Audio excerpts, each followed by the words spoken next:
Frequently asked question number one is about the H-1B visa work permits that were announced recently in June. Many people ask, was it a one-time phenomenon? Will it be done again in the future? So my short answer, we don't know. Maybe Canadian government did it as a one-time deal. 10,000 H-1B visa holders come over to Canada. Here you go, open work permit.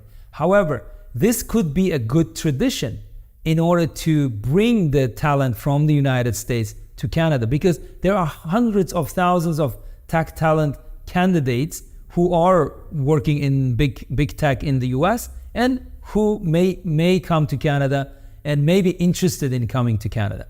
There are a lot of controversies. I'm not going to delve into those, but this was a great experiment by Canada, and I hope it will continue to be a more permanent initiative by the Canadian government. 10,000 application cap was reached within 48 hours, which was haphazard, not well organized, but I hope Canadian government will take into account the feedback from the stakeholders about this initiative, and I hope that they will make it a permanent program.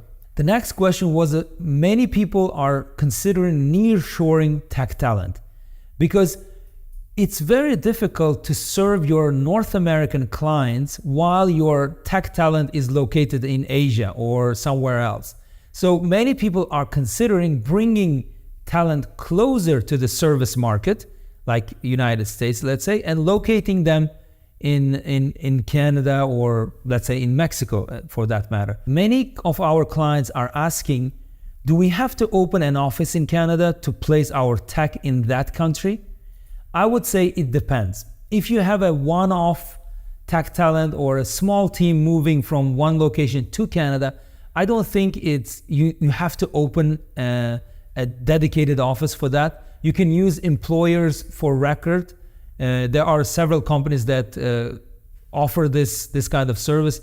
There's an employer of record service, and they hire your talent but allow the talent to work for you exclusively. So there are ways to do that. But if you have a considerable amount of people that you want to move to Canada, then taking into account all tax implications and whatnot, you may open an office in Canada and move your talent permanently to this country. The third question that came up because of the recent announcement is the new innovation stream. A question that I received recently is, do you know what this stream would look like?